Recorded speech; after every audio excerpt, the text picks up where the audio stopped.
You think about them when you wake up. Before the day has begun, before you've spoken a word or checked your phone, they're already there.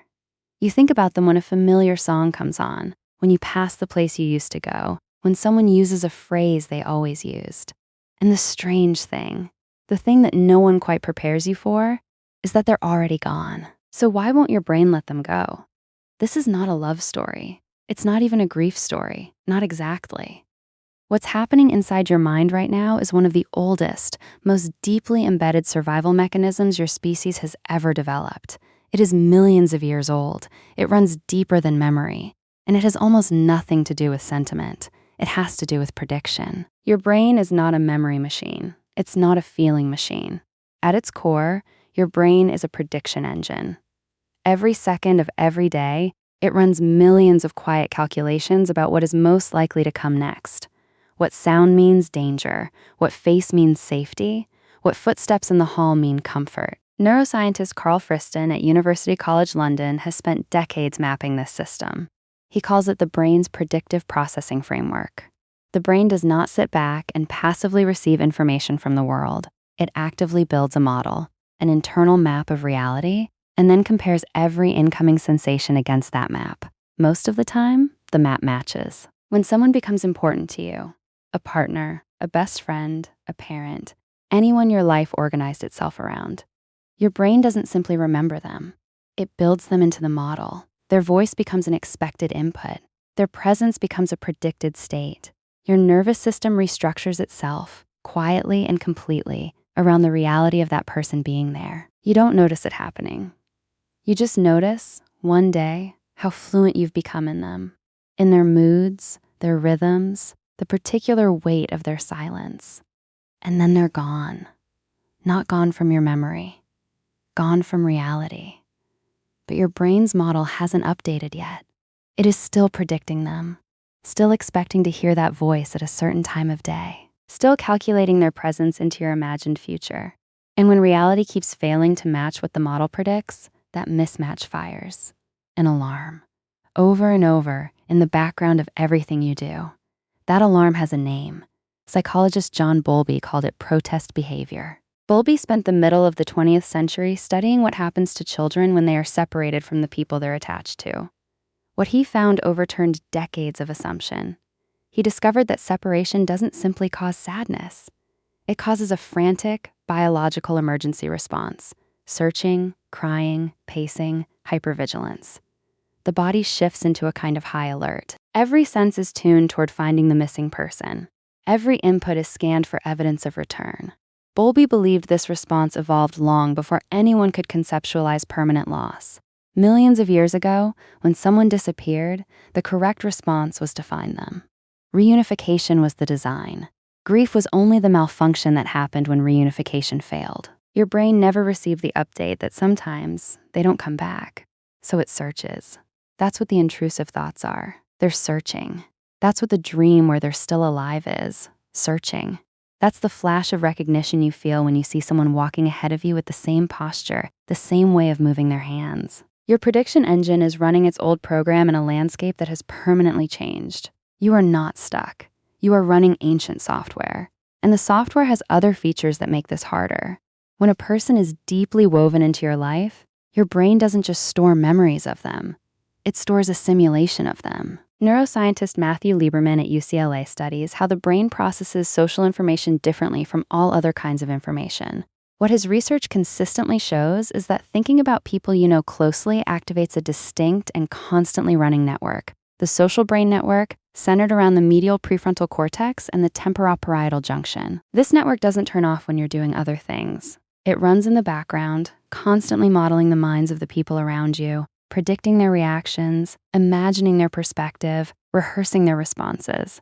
In other words, you carry simulations of the people who matter to you, running constantly, quietly, below the surface of everything else. When that person is gone, the simulation doesn't stop. It keeps running. But now it runs without new inputs, without new information to update it. The person in your mind starts to crystallize, frozen at a particular moment, sometimes idealized beyond who they actually were, sometimes locked at their worst, most painful version. Either way, they stop changing inside you even as time moves on without them. That's why they can feel more present in your head than people you see every single day.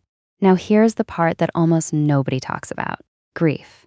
And this includes not just the grief of death, but the grief of breakups, of estrangements, of relationships that ended wrong or too soon, or for reasons that still don't fully make sense.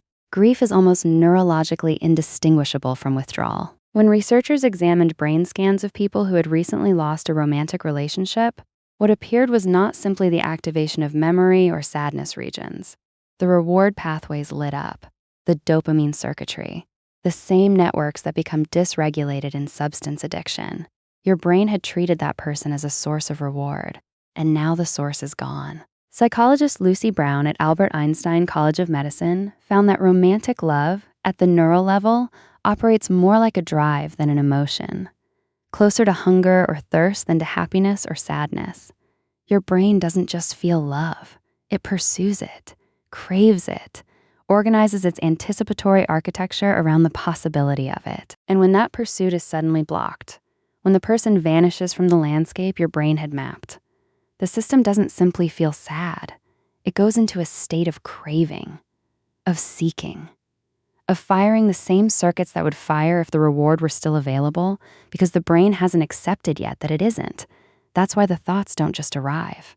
They intrude, uninvited, at 3 a.m, in the middle of a sentence, in the middle of a laugh at something completely unrelated. The brain is not reminiscing. The brain is reaching. And the more you try to stop it, the louder it gets. This was documented with painful clarity by psychologist Daniel Wegner in what became known as the white bear experiment. Wegner asked participants to think about anything they wanted, anything at all, except a white bear. He then measured how often the white bear appeared. The results were consistent and brutal. Suppression backfired every time. The white bear became the most intrusive thought of all. Because when you instruct your brain not to think about something, it sets up a parallel monitoring process to check whether it's complying. And that monitoring process requires the brain to think, briefly but repeatedly, about the very thing being avoided. Every time you tell yourself to stop thinking about them, you generate at least one more thought about them. This is not failure. This is your mind working exactly as designed. But the design also includes repair. The prediction model updates slowly, reluctantly, with resistance, but it does update. Bowlby documented the full arc in his later work. After the protest phase, after the searching and the hypervigilance and the intrusions, something else eventually begins. The brain, receiving no confirmation of the missing person's return, day after day, starts revising its map. It doesn't delete the person. The simulation stays, but it reclassifies them, moves them, slowly, from the expected future to the permanent past, stops predicting them forward into tomorrow, stops preparing for their arrival.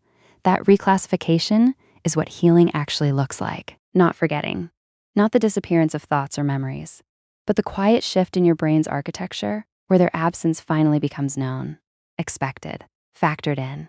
And here's the part the research keeps returning to. The fastest path to that reclassification is not avoidance. It is contact with the absence. It is letting yourself feel the mismatch, the silence where their voice was, the empty chair, the message you drafted and never sent, without immediately filling it with distraction.